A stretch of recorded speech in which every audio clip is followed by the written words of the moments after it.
Well, I wasn't speaking about history. I was speaking about the present because history is not the present, and people still Right. living in the historic times. Uh-huh. It's just dragging you. It's just dragging yourself down mentally for no reason. What I'm talking about is like right now, the family is not accepting.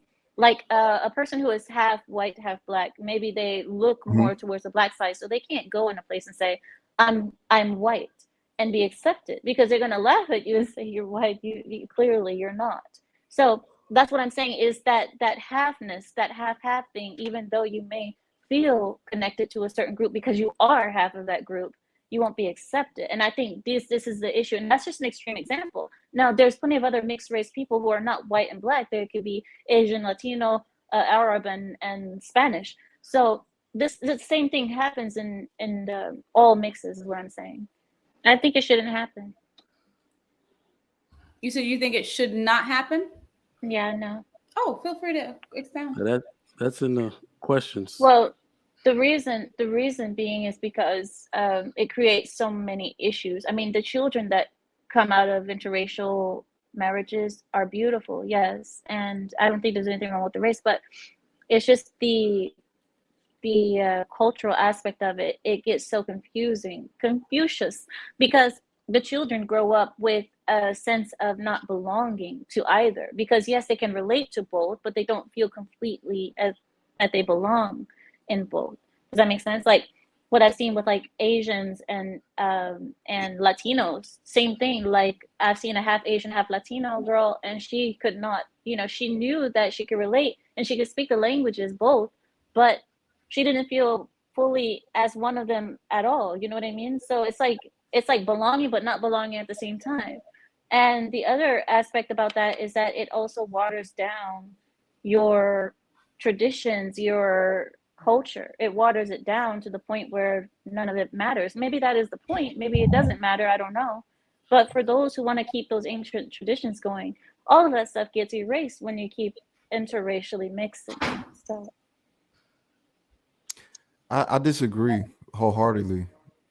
Um, you can enforce a culture or a tradition on somebody, and the same reason why most African American people are Christians. That's not a culture. That's not a religion that any African person would have practiced. Maybe aside from Ethiopians, but yet we found a way to be homogenous in that. Or majority of us who are black have grown up in Pentecostal or Baptist, some form of Christianity. So it has nothing to do with color, nor does it have anything to do with a losing of traditions more than it does. Is your tradition strong enough within the household? Is there an agreement, right? Like I can be, you can be mixed, right? And again, maybe mixed people do have this issue, so I'm not going to demean it or minimalize it, but saying that the mixing of race is the reason is not doesn't make sense, because there's always been a multitude of appearance of humanity, and for some reason there, even for example Muslims, right? There are Muslims that look very different from you, Amir, that are very dark. As a matter of fact, they're African. They're just black as hell. But because see, there we go. well, And she not Muslim is black as not a hell, but race. Muslim Fee, is not a well, race. right, My right. Well, family, like I'm Islam, getting to the Arabs point. brought the Islam in, right? So yeah. Right. So it's not so when again this idea of race, I didn't create that. I don't think you did either, but it was some form of separation to go, you look different from me, and not necessarily you agree ideologically with me. Does that make am I making sense? Somewhat, but you're using the example of religion versus traditions. Culture, it doesn't have to always. I understand what you're saying, but what I'm talking about is Kenyans have their own traditions that they do, right? Their own Mm-hmm. language, their own actual culture, the way that they dress and so on, versus anyone else of a different culture. I'm not even going to say another country because I don't Yeah, have sure, really sure. the. So everybody has their own things, yeah? And when a child is Mm-hmm. born into an environment where there's a split between the two, the child will be familiar with both, which is a great thing. It expands their horizons, mentally, where they can relate to more people. However, the issue that I've seen is that many mixed race children have a sense of not belonging. Especially take the most extreme example, a child that's white and black. you see that that child most likely will not identify with the white family as much as they'll identify with the black family. And that's the reason of how they may look. Maybe they came out with a darker hue and the white family is, I've seen where some of them don't accept them as much, or it's just, they won't accept them as white. So that's what I'm saying. So is Cheeky gonna respond? Yeah, go to ahead, it, Cheeky. or? Go ahead and finish your thought, Cheeky. Yeah. So I guess I'll just make this in as a final point. Again, I think you're pointing out things that are ideological, maybe something that's existed, right? You're pointing out black and white, especially if they're in America. There's still racial tension, regardless of what most conservatives or most people would think about that. Yes, things have improved. Yes, these things are not the same as they were years ago, but to minimalize or even not identify that there's still some level of racial tension is to be somewhat I guess a little naive from my perspective, because I'm black, right? So I can't put that on you to see it the same way. I think the issue comes when you have a mixed race child, is that they understand and they can feel the racial tension, maybe not within the home, but within society itself. Because you still have to realize ideologies like the left would still tell you, hey, you're still oppressed. Right. And so a part of what they're telling you is true to some degree, because historically you can't deny history. Right. So you can be like, oh, I can see this and I relate with this person because we're melanated and I feel that. But then I also think my dad is good, although he may be white.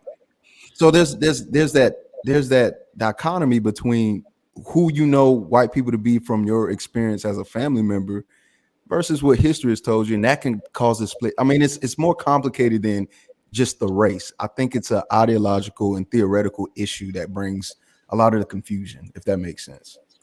Well, I wasn't speaking about history. I was speaking about the present, because history is not the present, and people still Right. living in the historic times. Uh-huh. It's just dragging you. It's just dragging yourself down mentally for no reason. What I'm talking about is, like, right now, the family is not accepting, like, a person who is half white, half black. Maybe they look more towards the black side, so they can't go in a place and say, I'm white, and be accepted, because they're gonna laugh at you and say you're white. You clearly you're not.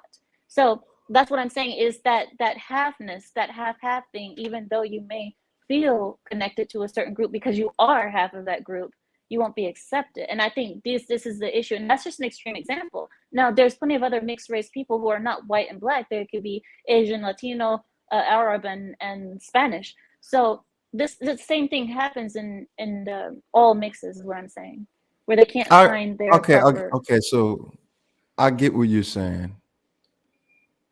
And it's like, why cause a child this kind of dilemma if you can prevent it? I'm not saying that you have to go with a person of your race, but it makes it easier to bring up a child with a sense of, this is my tribe, this is where I come from, this is my history, my past, my language, my dress, my style of dress. They have that, and it's important for children to have that. For some strange reason, I mean, as you get older, you kind of think like, I don't really need it, but for children, that foundation is important.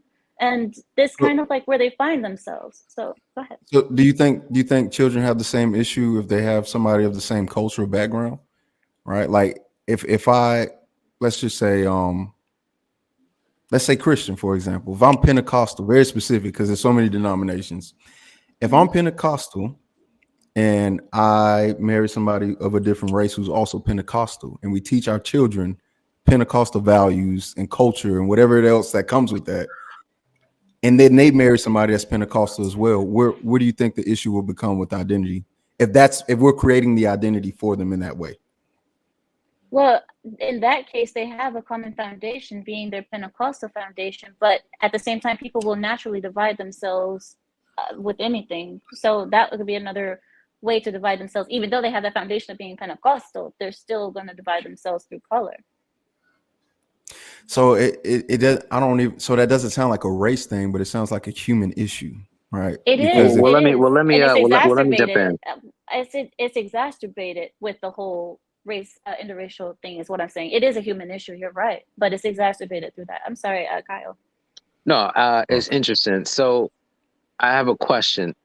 When let's have a scenario where you, Amira, move into a predominantly, you have a child, you and the man of your same ethnic and cultural background. You move into a all white suburb, let's say. So your child is the only one of your ethnic background in a school. Do you think that your child will have problems feeling like he belongs? Just in just his general existence day to day. Do you think that your child's going to struggle given his environment with a sense of belonging? Possibly, but I was speaking more about the home, your foundation. That's what I Right. was really So talking about. I believe I mean, because that outside, Kyle, one moment. Outside, we're always going to be in positions where we're going to be the odd one out. I mean, that's going to happen no matter what. So what you're saying is your child ever going to feel like the odd one out ever in life? Of course. But when you talk about the foundations, like your home life, you shouldn't have to feel that way. Go ahead, Kyle. well, I don't think that the foundations of your life are necessarily skin color related. I believe Trigger just said that he himself is Nigerian and he married a American black woman. So he's going to have different cultures than his wife that they both are going to have to instill into their child. So the idea that maybe one day the child will feel conflicted about, am I of a Nigerian background or am I an American? And I think that might be a valid discussion. But the idea that that's like a form of suffering, I don't necessarily agree with that. You know what I mean? I think that there's definitely going to be some strong values that have to come from the parents. But I would say that the world is becoming less and less traditional when it comes to your family lineage or keeping certain traditions alive. It's definitely still out there.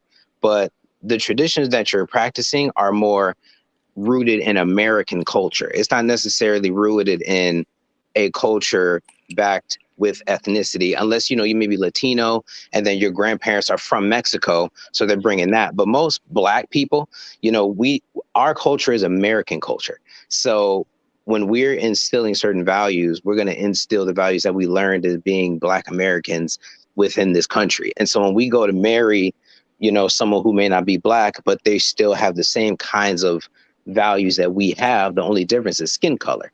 So when it comes to the child, you're going to raise that child up to have similar values in terms of treating other people a certain way.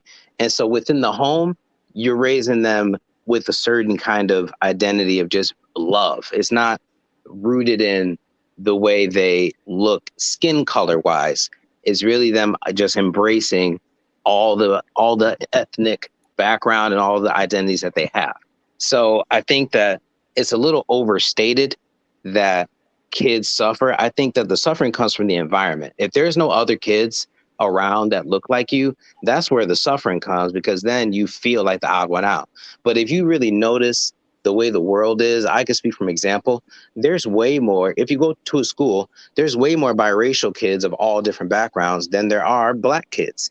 You'll have, upwards of 10%, of a biracial population within an elementary school, where the all black population is still at 2 to 3%.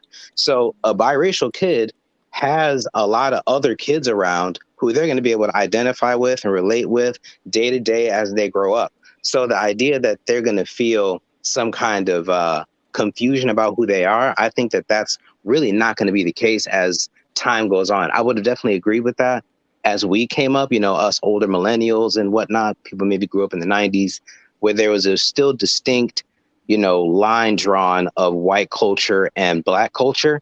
But given the way that the media has played out, given the way that Black culture is now, pretty much the culture that breeds everything else to where it's for everyone, that has had its impact on the way we raise children. So it's much more American culture related than I think it is African American culture or Polish people or whatever it is. I think that everything has blended so much where kids now don't suffer nearly as much as I think we might assume.